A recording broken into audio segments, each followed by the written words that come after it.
Ban penslor ban Khring bat ban penbang yaki Khynnah ban pule ka subject Saian ka North East Center for Technology Application and Research kala pendong ka jinyathir ka bashisngi Saian Edmund College mentasngi ringkat ka jinyatrelang bat ka Smart Village Movement bat ka Indian Institute Science Education and Research ka Nectar kala pendong ka Science Technology Engineering and Mathematics ka jingthmu ka long ban pensngo thu ka jinon kam ka STEM ha ka juk pule ka bamenta habakran hakani ka jiyathir u director ka tanat puli puthi ka jalla uswap nil tembe ulaong babun ki Khynnah Skul ki salia ha ka subjects STEM bat kani ka jiyathir ka long ban Khring ban pensngo tanat ki Khynnah kat kum kasap bat kum juru lingba ki jinghikai ki bakis ngo tanat ulaong babun ki Khynnah Skul ki jalap no hadien bakilapoi ha ka class 8 bat bun kim sngo tanat ya ka subject Saian bat kani ka mut bakala ban don AA ka babakla ha ka bakadon kam ban penbet ban Khring ban pensngobang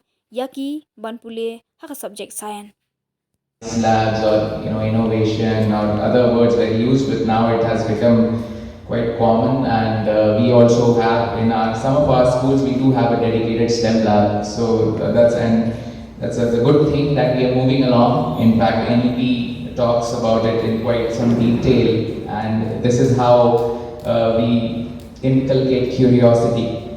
So now in this world, what we live in is basically is not just it is not a science word anymore. Everything you do is based on some science principle, right? So it's everyday life, you see all these principles. So STEM is throughout, whether it's using your mobile, whether you're using any device, any medical tech.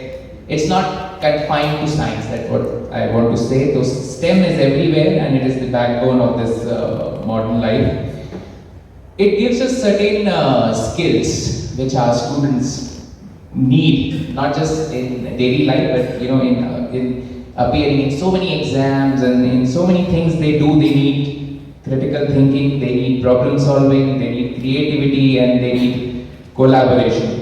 So these things basically are ensured by these STEM labs. In fact, SVM team is here, so they have established something called Curiosity Gym in two of these schools in Meghalaya, and I really like the name Curiosity Gym.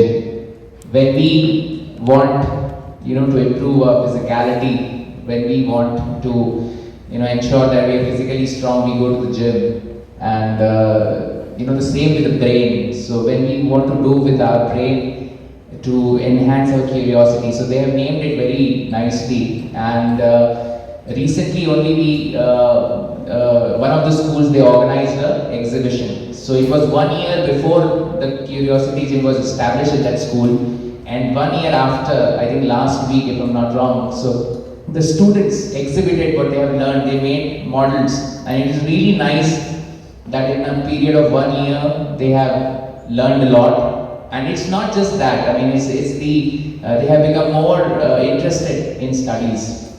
Meghalaya, it's an unfortunate fact that I want to share with you, that we have the highest drop rate in secondary. There are many reasons. Access is one reason. We have very less number of secondary schools.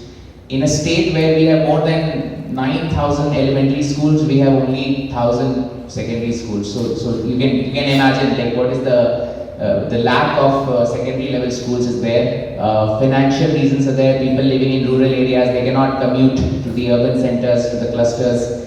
But one very dominating reason, what we found in our survey, was that children are losing interest. Like by the time they come to class 8, they are not interested in the studies anymore. They don't see the point. Why should I do it? So that's why, in fact, I was interacting with one of the students, and I asked, how do you find science?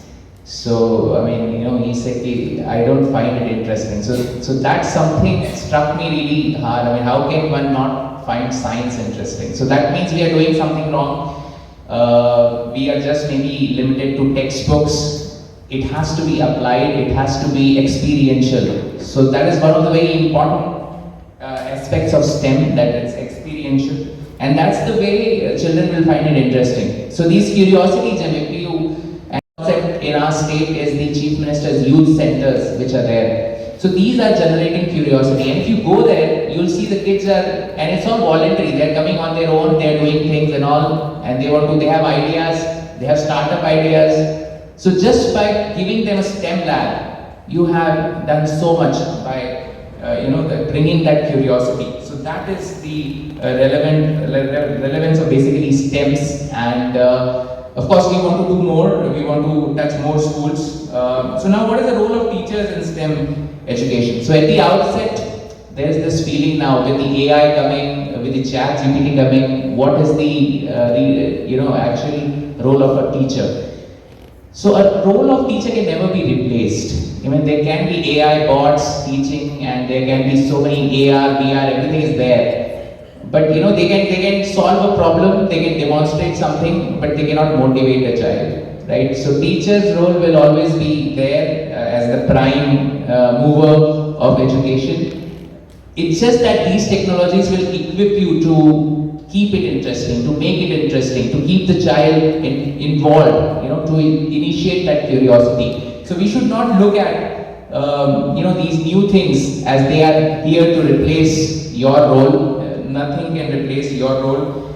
But what is the role of teachers now when it comes to the STEMs, or what is the future of STEMs education? So one very interesting aspect is that integration of artificial intelligence.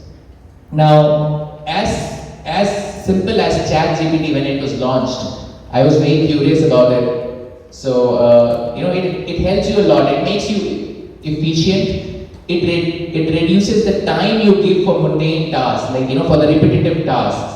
So I arranged a training on ChatGPT for my office staff, and earlier the drafts which were used to be two-line drafts, three-line drafts, they became two-page drafts, very articulate, very detailed.